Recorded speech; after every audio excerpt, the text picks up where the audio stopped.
What started with a provocative Facebook post led to an administrator losing her job at MTSU, and now she's suing school leaders.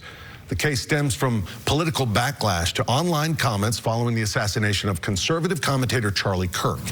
News Channel 5's Nikki Hauser is here to break down the lawsuit and also share insight from a free speech expert. Nikki? Rory, this case here in the Mid-State is one of many lawsuits that have been filed across the country after comments surfaced following Charlie Kirk's assassination. An expert tells me it's not cut and dry, and whether the universities have the power to fire someone for expressing an opinion comes down to context.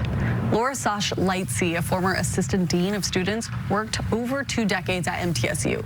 Then she was fired for posting a negative comment after Charlie Kirk's assassination on a social media platform. Now she's suing the president and vice president of the university, claiming free speech.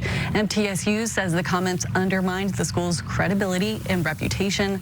I asked Belmont law professor David Hudson, who specializes in free speech, if the former employer has legs to stand on in court. It's a gray area, right? So public employees do not lose all of their First Amendment rights simply because they accept public employment. But they do give some of their rights away standing as a public employee. In this case, Sosh-Lightsy and her attorneys have to show 3 things. 1, that she was speaking as a private citizen, which Hudson says will likely be the case given she was posting on a personal page.